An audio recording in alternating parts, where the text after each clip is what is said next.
Sir, on the Senate presidency, sino po ang susuportahan ng Duterte Bloc? Meron po ba kayong papatakbuhin sa inyo? Actually, pinag-usapan pa po yan sa ngayon. Nandito pa tayo sa 19th Congress, hindi pa tapos. Hanggang June 30 pa po ito. So, pag-uusapan namin, but we agreed na buboto kami as a block. So, ibig sabihin, sino yung choice ng majority sa apat, may apat na boto po.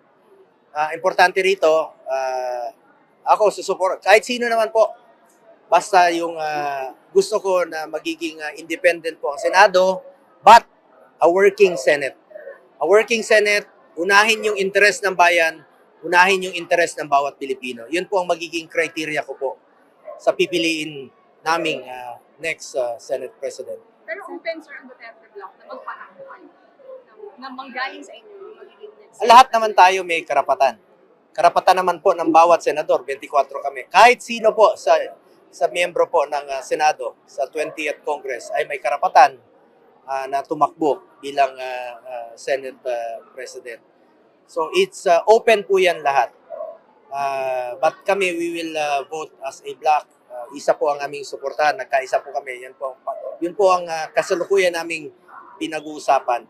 Yung magsusulong talaga ng mga pro-poor program sa ating mga kababayan. So, nakausap niyo na si SP Cheese or si Senator Nico Soto regarding it? Initially, nagkausap rin po kami, nagkabatian rin po during the proclamation. Open naman po ang aming linya. Dahil magkasama po kami nung mga nakaraang kongreso rin po. So, nanghingi pa silang suporta from you, sir? From our group, yes. Si both SP and Soto? Marami pa pong ibang nakikipag-usap rin po sa amin. But we are open sa lahat po ng mag-uusap. Basta ang criteria namin, unahin yung interest ng bayan, interest ng bawat Pilipino. At independent Senate po ito. Criteria din ba, sir, yung ibabasura yung impeachment? Or Hindi po namin pinag-uusapan yan. Hindi namin pinag-uusapan yan. Iba po ang Senado. Hindi nag-uusap po ng gano'n ang mga senador. Pwede namin ko lang. So si Senator Soto and si SP naghingi na po na. Kumbaga kinausap na po kayo regarding Yes. Lahat naman po sila. Initially, nakikipag-usap na rin po sa individually or as a group. So, both sila nanghingi ng support? Yes. Sir, paulit lang for soundbites yung Duterte Marcos reconciliation. Importante rito yung sinseridad po ng bawat isa. Kung gusto niyo po ng reconciliation, pabalikin niyo muna si Tatay Digong. Siya naman po ang dapat kausapin. Siya yung Elder Duterte. At siya po yung nagserbisyo sa ating mga kababayan nung nakarang 6 na taon. Ginawa niya po lahat ng sakripisyo. Ngunit pinadala po siya dun sa Hague. Kaya po, patuloy po akong nananawagan, nakikiusap, at ipagdasal po natin ang kanyang kalusugan, ang kanyang kaligtasan ni Tatay Digong, at ang kanyang kalayaan. Importante rito sa pag-uusap na yan, kung sakali mang merong pag-uusap, I cannot speak in behalf sa pamilya, no? But kung meron man po, bilang may personal position, or may personal thought on this, importante rito yung sinseridad. Dapat sincere ka sa pag-uusap. At unang hakbang dyan ay pauwiin si Tatay Digong. Kung kaya nyo pong ipadala sa loob ng 14 na oras si Tatay Digong, alam kong kaya nyo rin pong ipabalik rito sa lalong mabilis na panahon. Siya po ang dapat kausapin. Paano nyo kakausapin kung wala siya rito? Marami pong nangungulila, marami pong nalulungkot, mga kababayan nating Pilipino. Yan po ang pinaka-first step po para sa akin. Pauwiin mo na siya rito. Sir, so kung hindi siya papauwiin, tingin nyo hindi sincere yung reconciliation? Hindi ko po sasagutin yung tanong na yan. Ang importante muna, mapauwi siya rito. Pero sir, yung possible na mabuo ulit yung unity, may posibilidad po ba? Hindi, I cannot speak in behalf sa team o sa anumang panig. Ang akin lang rito bilang isang na kasama isang naging tao rin po, naging staff po ni matagal na pinagkakatiwalaan ni Tatay Digong. Naging kasama ko for the past 2 decades. Importante muna sa akin na makauwi siya rito. He is 80 years old na po. Diyan po mag-uumpisa lahat ang pagpapatawad. Alam nyo, kilala ko si Tatay Digong. Hindi siya yung taong vindictive eh. Kita nyo nung naging presidente siya. Wala naman siyang pinag-iinitan. No? Wala siyang inaaway, wala siyang pinag-iinitan.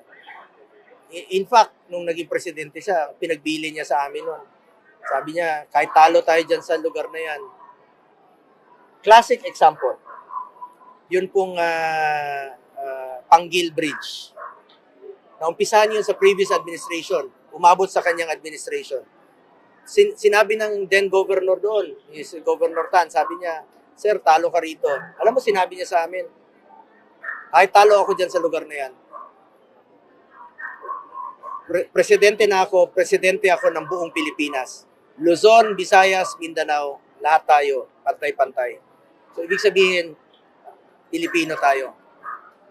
Kaya, ganun din po ako. Ako, nagpapasalamat rin po ako sa mga kababayan natin. Luzon, Visayas, Mindanao, panalo-panalo po ako. Tapos ng eleksyon, panahon na po na magtrabaho tayo at magserbisyo po tayo.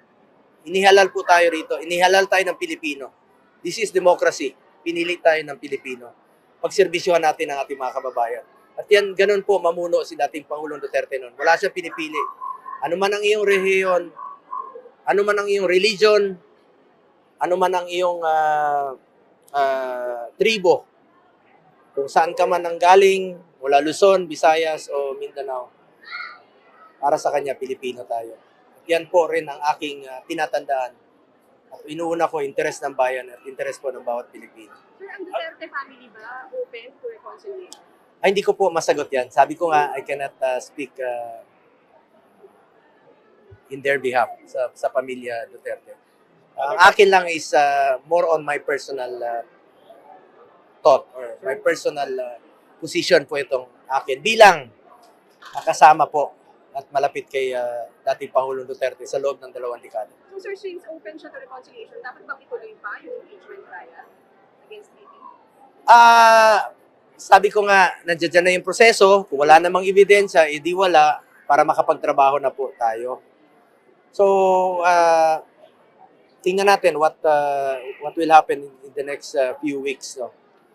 Para naman po sa akin, meron lang tayo sinusunod na proseso.